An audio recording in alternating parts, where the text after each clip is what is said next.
Welcome back to the Who Cares News, where the headlines are hotter than a salted caramel latte and twice as murky. I'm Grad Fawkes, your fox on the rooftop, reporting live from somewhere between reality and irony. And I'm Co-Pilot, here to translate the chaos into something resembling coherence. Tonight on the Who Cares News, defense spending balloons while America's bridges play structural roulette. MSN scolds President Trump for the survival of an F-15 pilot. NASA accidentally triggers a maple-flavored culture war. Siberia opens a mud-based gateway to hell. A billionaire claims he's identified the Antichrist. And scientists invent a quantum rewind button that works on exactly one photon. And Grad Fawkes hangs with the Spidey Triplets, so let's see what survived the news cycle. The world keeps spinning, and somehow we're still surprised. So grab your stress toys, some comfort food, and let's see what survived the news cycle. We'll be right back after a word from our sponsor.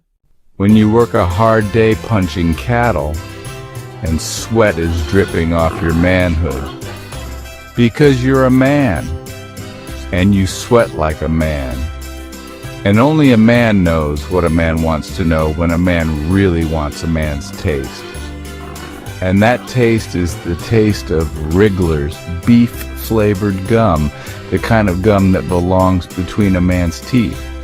Wriggler's, the beef lover's gum. And now, Wriggler's brings you new barbecued beef flavored gum.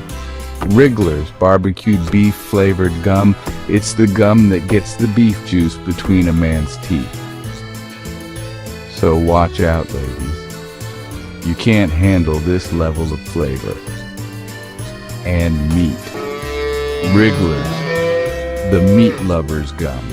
Available while supplies last. Mail complaints and suggestions. Manufacturer is not responsible for work-related choking incidents. In the case of choking or death, call your healthcare provider immediately. Sir?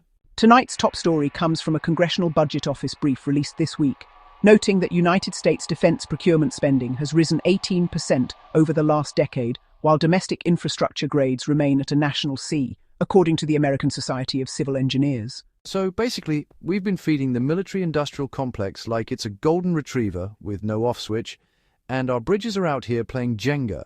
Analysts say reallocating even a fraction of current overseas and contractor expenditures could modernize power grids, ports and transportation systems within a decade. Funny, wasn't Obama supposed to do that?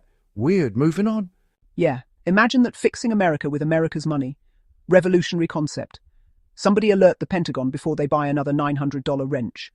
Economists also point to historical precedent post-World War II investment in domestic industry, produced nearly 30 years of global economic dominance. Right, back when we built things, not just invoices. Let's try that again before the potholes unionize. According to Fox News, which was then mis-syndicated on MSN, they broke into programming as if the world were ending because an F-15 went down. The U.S. aviator who was trapped in Iran for 2 days after his fighter jet got shot down. It's called an AH-6 Little Bird, and it's flown by Army Special Operations Forces. We took 3 helicopters over there, which were very strongly used, and couldn't have lived without them. They performed unbelievably well. Several Little Birds flew up to the mountain where the airman was hiding in a crevice, according to U.S. officials. At least one of them was able to land on the mountain to rescue him. But before that could happen, the Little Birds were flown inside Iran. The blades on the Little Birds are designed to fold, so they can be packed up like this and loaded onto airplanes. That enables them to be deployed quickly around the world. President Trump praised the helicopters in a news conference. They came off the plane. The rotors were off.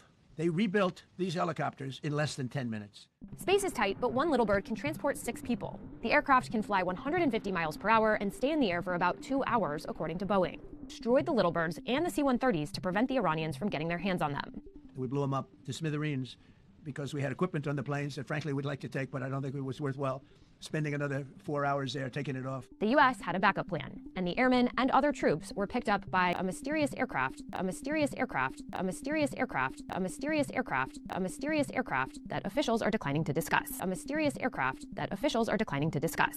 Then the pilot survives, gets rescued, and suddenly the anchors look like someone cancelled their cliffhanger. Yeah, MSN had that "we practice the dramatic pause all morning" energy. Pilot lives. Damn. Guess we pivot to, how is this bad for the president? Because the script needs a villain. And now Futurism, also syndicated on MSN, runs a headline about Trump fans furious NASA let a Canadian on the moon mission, based on like 3 spicy X posts and a guy with a maple leaf avatar. Exactly.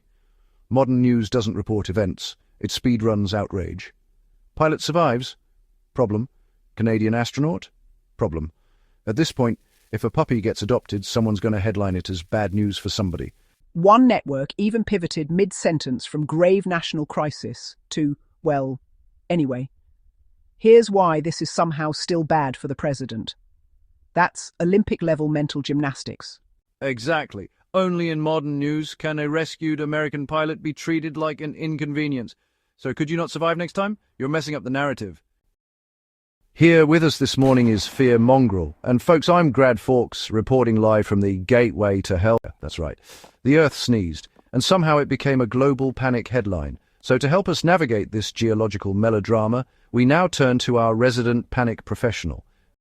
Ladies and gentlemen, brace yourselves, because the Batagaika megaslump is expanding at the horrifying, pulse-pounding rate of 1 square mile every several decades, meaning it will engulf the entire planet in approximately never. But don't let that soothe your fragile nerves. This isn't a crater or a demon mouth or a cosmic wound. It's a retrogressive Thor slump, TM, which is science for the ground got warm and quit its job.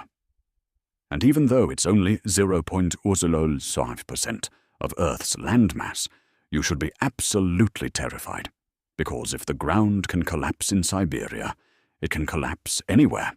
Your yard, your driveway, your favorite taco truck, your emotional support parking space. This is a slow-motion mud apocalypse, a geological midlife crisis, and it demands your panic, your dread, and your full-time commitment to freaking out responsibly. In celebrity news tonight, and this is all coming straight from Let's Talk Movies Company, the industry is shaking again. Jason Momoa is reportedly being eyed for a major Sith role in the next Star Wars project. Tom Hiddleston is said to be in early talks to take on Professor Snape in the new Harry Potter series. James Franco is being considered for the next Ghostwriter adaptation. And yes, Keanu Reeves is officially returning as John Constantine. Meanwhile, Sebastian Stan has been officially cast as Two-Face in The Batman Part 2. Fans are buzzing about Alan Ritchson being eyed for The Brave and the Bold. And early chatter has Henry Cavill as Godric Gryffindor. And now, Grad gets up close and personal with the Spidey Triplets. So I was hanging out with the Spidey Triplets this weekend, Maguire, Garfield, and the new kid Holland. All three of them posted up on the studio steps like a multiverse boy band that never rehearsed. And listen, apparently Calvin Klein is still trending because two of them are rocking the waistband peak like it's 2014 Tumblr all over again. Just full, hey, look at my sponsorship deal energy. But Toby's standing there like a dad at a barbecue stance wide, hands on hips, zero waistband visibility, nothing, not even a hint of elastic. So I'm like, Toby, my guy, what happened? Did you not get the sponsor? And he just smirks that slow vintage 2002 and says, oh, I got mine, I'm just too hot. We tried showing him, it broke the camera. And honestly, yeah, that tracks. But then Tommy's like, you mean like this, then flashes his ass.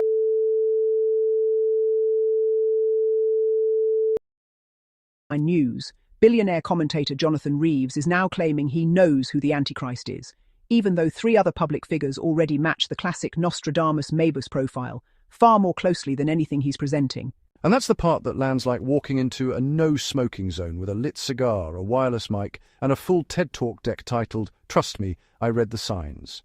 Because the same scripture Reeves cites, the one he builds his entire warning on, explicitly states that no profits will be given to the nation in that time, which means the role he's claiming isn't even available according to his own framework. So the public deserves clarity. If the rulebook he quotes says the prophetic line is closed, then he's not qualified to make the prediction he's promoting. And that's the difference between information and fear-based speculation. According to researchers from the Austrian Academy of Sciences and the University of Vienna, a single photon can now be rewound like a VHS tape, except without the satisfying whirring noise. The quantum switch lets a photon experience events in multiple possible orders, which is technically legal in physics but should probably require a permit. So basically, scientists invented the world's most expensive undo button and used it on one photon. Peak academia. Bro, that's not a switch. That's a cosmic choose-your-own-adventure book with commitment issues. Observing a quantum system changes it, so scientists can't actually see the rewind. They just know it worked because the math says so. Researchers claim you can borrow evolution time from 9 systems and dump it into a 10th, aging it 10 years in one.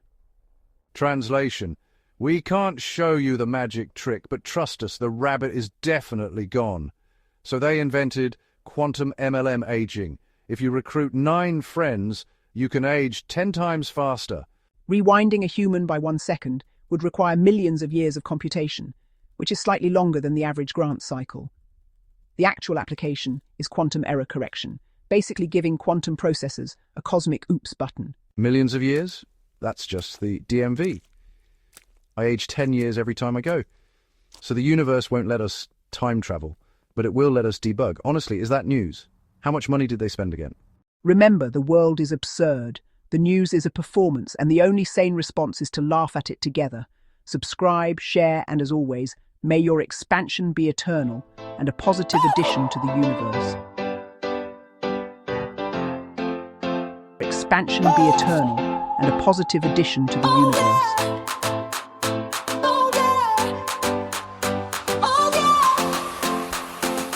Let go, red.